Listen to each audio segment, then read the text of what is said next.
ايه رأيكم يا جماعة في القمر والحلاوة دي؟ كشري المصري التحفة ابو عدس بجبة. حاجة جميلة وحاجة روعة وحاجة موفرة وحاجة نظيفة وحاجة انت عاملاها في بيتك، وحاجة يعني هتقدميها لو حد عندك، وهتقدميها هتاخديها معاكي الشغل، تاخديها معاكي النادي، للولاد. طبعا حاجة نظيفة وحاجة جميلة وحاجة تحفة. يلا بينا على الفيديو نشوف عملنا القمر ده ازاي. الكشري المصري ابو عدس بجبة.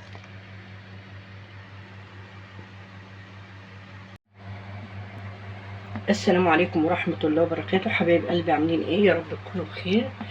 ان شاء الله النهارده جاي لكم فيديو جديد ووصفة جديدة تعجبكم باذن الله. ان شاء الله النهارده هنعمل مع بعض الكشري المصري بطريقة سهلة وبسيطة، ومش هياخد معاكي اي وقت، وهيجيبيه احلى من بتاع المحلات واكتر.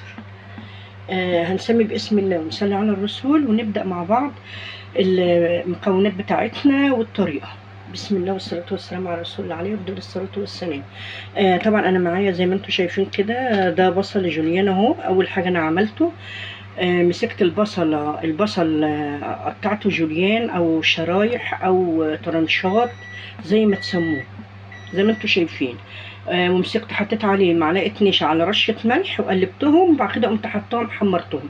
طلع بسم الله ما شاء الله. بصوا سامعين الصوت؟ سامعينه؟ بسم الله ما شاء الله. بصوا اللون تحفه. هي الكاميرا بس ظلماه. طبعا معايا هنا زي ما انتم شايفين كده، انا معايا هنا مكرونه اهي، وكده طبعا الميه كانت بتغلي اهي.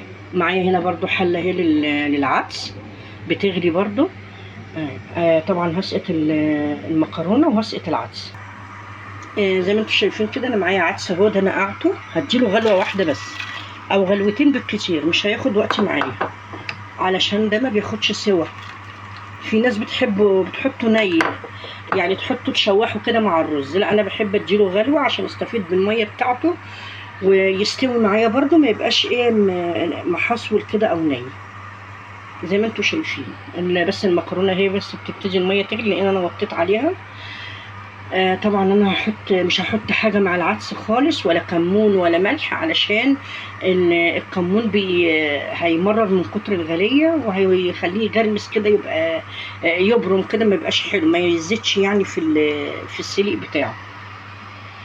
وادي المكرونه اهي، نغطي بس كده. انا عامله نوعين مكرونه زي ما انتم شايفين كده، عامله كوبايه صغيره، وعامله ربع كيلو مكرونه طويله، يعني كله على بعضه نص. عايزه تعملي برضو ربع اعملي براحتك، عايزه تعملي نوع واحد برضو اعملي. انا عامله طويله وعامله صغيره زي المحلات كده، وانا بحبه طبعا كده. طبعا زي ما انتم شايفين العدس بيغلي اهو، بيبتدي يغلي اهو. طبعا لو في ريم في اي حاجه هنشيلها. وادي طبعا المكرونه بتغلي، هنزل بالمكرونه الصغيره اهو، وهنحط بقى رشه الملح اهو. حطيت ملح. طبعا زي ما انتم شايفين انا هتديها بس غلوتين، بعد كده هنزل بالمكرونه الطويله. اجهز بقى الصلصه وهرجع لكم، اللي هي التومه يعني بالصلصه. طبعا انت يعني ايه، مش هياخد معاكي دبكه ولا وقت جامد زي ما بيقولوا ايه، كتير الدبكه وقليل البركه. لا، مش كتير الدبكه ولا حاجه، هو طبعا كله بركه طبعا اول حاجه، لكن مش دبكه. انت هتعملي عين على الرز، عين على المكرونه، عين على الصلصه، عين على العدس، مش هياخد معاكي اي وقت، واحنا مع بعض وهتشوف انا هعمل ايه. زي ما انتم شايفين كده، انا حطيت من الزيت دي التومه، انا حطيت من الزيت اللي هو بتاع التحمير بتاع البصل، هنشتغل عليه في الكشري ان شاء الله، بيدي طعم وريحه حلوه قوي. دي تومه مفرومه طبعا اهي، وده المكرونه اهي. عايزه تحطي لها نقطه زيت حطي، هي نوع المكرونه حلو، اي نوع مكرونه عندك اعمليه، اي نوع يعني، مش شرط ان شاء الله تجيبي مكرونه سايبه. زي ما انتم شايفين كده، هتغلي بس غلوتين، وطبعا انا مش هغطيه جامد عشان ما يفرش يبهدل البوتاجاز اهو. وطبعا اول ما احمر هجيب الصلصه وهنزل بيها. بصوا يا حبايبي، العدس استوى خلاص اهو ما شاء الله، هطفي عليه غلوتين زي ما قلت لكم. وادي التومه اهي. طبعا اول ما تدي لون هنزل بالخل. طبعا هي ادت لون اهو اصفر، انا مش عايزاه تحمر قوي عشان ما تمررش. هنزل بالخل ما شاء الله اهو زي ما انتم شايفين، نزلت بالخل اهو. هنزل بقى بالصلصه عشان الخل ما يغليش كتير. طبعا انا الصلصه دي انا عاملاها وركناها. انا الصلصه دي زي ما انتم عارفين انا بصلص فيها واشيلها، بكون حاطه لها بقى ملح وسكر وزيت اهو. سيبها بقى تغلي غلوتين وهزودها اهو. لو محتاجه ميه صلصه هديها. بصوا يا حبايبي انا نزلت بالمكرونه اللي هي الصغيره، هنزل بقى بالطويله اهي. اديتها غلوتين عشان يبقى كله سوا واحد، لان كل نوع بياخد سوا معين علشان ما تبقاش الصغيره نيه قوي. طبعا المكرونه الطويله ما بتاخدش وقت في السوا اهي زي ما انتم شايفين. هي النوع جميل مش محتاج زيت ولا حاجه، انا حطيت بس ملح اهو ما شاء الله. هتستوي بقى خالص وتخلص وهوريها لكم اهو. وادي الصلصه طبعا اهي بتتسبك. يبقى كده خلصنا، عين على العدس، عين على الصلصه، عين على المكرونه، خلصنا. نعمل بقى شويه الرز بالشعريه. عايزه تعملي شعريه لوحدها وتعملي رز لوحده براحتك. بصوا يا حبايبي انا حاطه عين اهو على الحمص.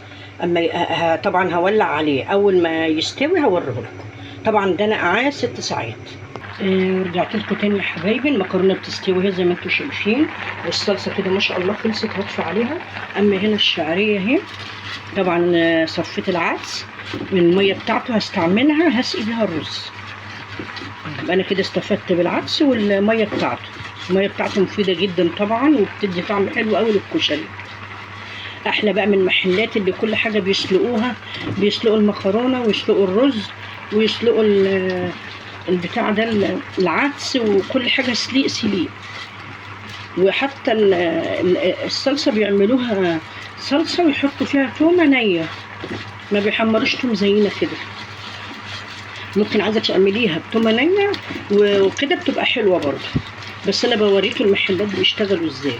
طبعا حطيت شويه زيت من بتاع البصله، حته بصل حتى نازله اهي، وحطيت الشعريه. احنا نستعمل طبعا الزيت بتاع البصله في الكشري النهارده. وادي المكرونه اهي ما شاء الله قربت تخلص زي ما انتم شايفين كده، زادت اهي ما شاء الله.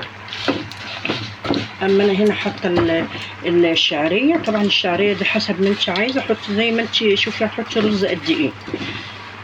وشويه شعريه اكنك بتعملي رز بشعريه. وهقول لكم هنحط العدس امتى. طبعا عايزه تحطي العدس مع الرز والشعريه وتشوحيه ممكن. العدس ما بياخدش وقت غير عدس زمان. زمان كان العدس بياخد وقت جامد، تسوي فيه عامل زي اللحمه الجملي ما شاء الله. زي ما انتم شايفين كده الشعريه اهي، هوطي بس عليها واصفي الرز وارجع لكم. خلاص يا جماعه بصوا اهو الشعريه ما شاء الله اهي احمر. هنزل بقى بالرز. طبعا الرز حسب ما انت عايزه تعملي كوبايتين، تعملي كوبايه، تعملي نص كيلو براحتك، كيلو حسب عدد افراد الاسره اللي عندك وحسب انت بتستخدمي قد ايه. لان طبعا في ناس بتحب الكشري، في برضه ناس ما بتحبوش كده، بتعملي على قدك عشان الحاجه برضه ما تفتش. طبعا لو عامله بزياده ده خير وبركه، هتدي بقى حبايبك وتدي اصحابك، رايحه الشغل هتاخدي معاكي ليكي والزمايلك اللي انت طبعا قاعده معاهم ما شاء الله. هنزل بقى هحط بقى الملح وارجع لكم. بصوا يا حبايبي هنزل بمكعب ماجي. نزلت بمكعب ماجي اهو زي ما انتم شايفين. هنزل برشه ملح بسيطه عشان احط طبعا مكعب ماجي. هقلبه بقى وانزل عليه اللي هي ميه العدس. زي ما انتم شايفين كده يا حبايبي انا هنزل بميه العدس اهو. شايفين الطشه والصوت الجميل ولون الشعريه الجميله ما شاء الله، عشان انا استفاد بميه العدس بتاعته. تحفه يا جماعه والله، تحفه تحفه تحفه. ميه العدس دي مفيده جدا وبتدي طعم ولون حلو للكشري. كشري بقى بيتي جميل 100 100. ولا تقولي لي بقى ايه المحلات. طبعا انا هغطي عليه، حاطه له ملح وحاجته واغطي عليه. اول بقى ما يغلي هغطي عليه عشان ايه يتشرب براحته. وادي المكرونه خلصت اهي والصلصه خلصت. بصوا يا حبايبي، انا حطيت طبعا على الصلصه شويه كزبره وشويه كمون زي ما انتم شايفين كده. طبعا طالما في توم يبقى لازم كزبره وشويه كمون بقى يطعموه مع الخل. اهو ما شاء الله الصلصه زي الفل تحفه. خلاص انا كده هطفي عليها زي ما قلت لكم. بصوا يا حبايبي، هنعبي بقى الكشري اهو ما شاء الله، ولا اجدعها محل اهو ما شاء الله عليه تحفه، مفلفل وجميل وتحفه خالص. عايزه تعبيه في اطباق برضو عبي براحتك اهو زي ما انتم شايفين كده اهو. نظبط بقى الدنيا وايه وهرجع لكم اهو زي ما انتم شايفين. زي ما انتم شايفين كده نحط لسه عليه المكرونه اهو ما شاء الله.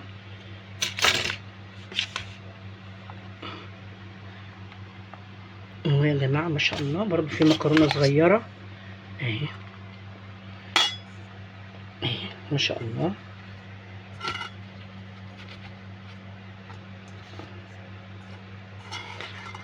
هنا برضو نفس النظام اهي ما شاء الله عليها تحفه. ونحط برضو شويه مكرونه صغيره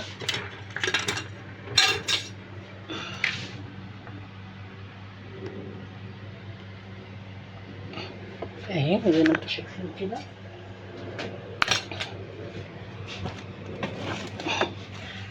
بسم الله ما شاء الله. خلصنا خالص اهو. عايزين برضو شويه مكرونه تاني اهو. بسم الله ما شاء الله.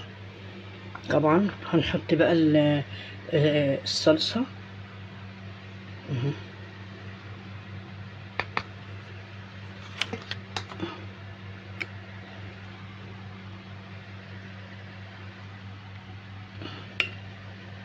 تحفه تحفه يا جماعه، ولا اجدعها محل، وما خدتش معانا وقت ولا مجهود ولا خدت معانا فلوس حتى. ادي الحمص ما شاء الله، ده حمص افرنجي، لو عايزه حمص بلدي بيبقى كبير اهو. دي الدقه طبعا هنعمله النهارده في العلب طبعا كده زي ما انتم شايفين ونقدمه اهو. نقدمه في العلب. دي الدقه اللي انا عملتها اهي. هوريكم بقى الدقه التانيه اهو يا جماعه. دي الدقه اللي دي الشطه اهي، اللي عايز يحط شطه. والله يا جماعه ما في احلى من الحاجه بتاعت البيت. الطعم بتاع البيت والحاجه بتاعت البيت حكايه. وادي الدقه اهي زي ما انتم شايفين.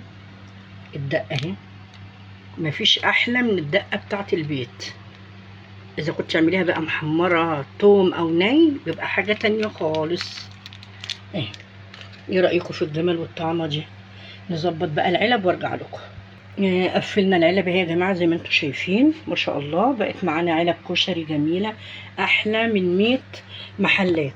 هنحط بقى عليهم، انا حبيت اقفلهم واوريهم لكم، احط عليهم بس البصل.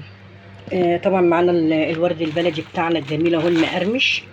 سامعين الفروشه بتاعته؟ بسم الله ما شاء الله اهو تحفه. ايه رايكم؟ ورد بلدي جميل اهو تحفه يا جماعه والله.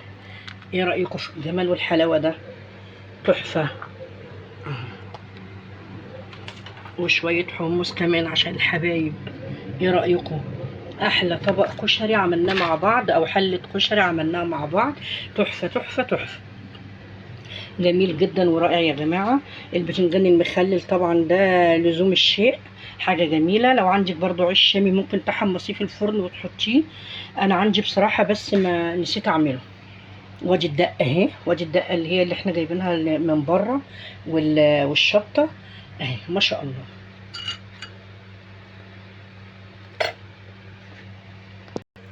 وادي الصلصه يا جماعه اهي زي ما انتم شايفين. مفيش احلى من الحاجه البيتي طبعا. تحفه تحفه تحفه. احلى كشري عملناه مع بعض اهو. تحفه يا جماعه بالدقه والصلصه وحاجات جميله قوي. الكشري المصري ابو عدس بجبه تحفة.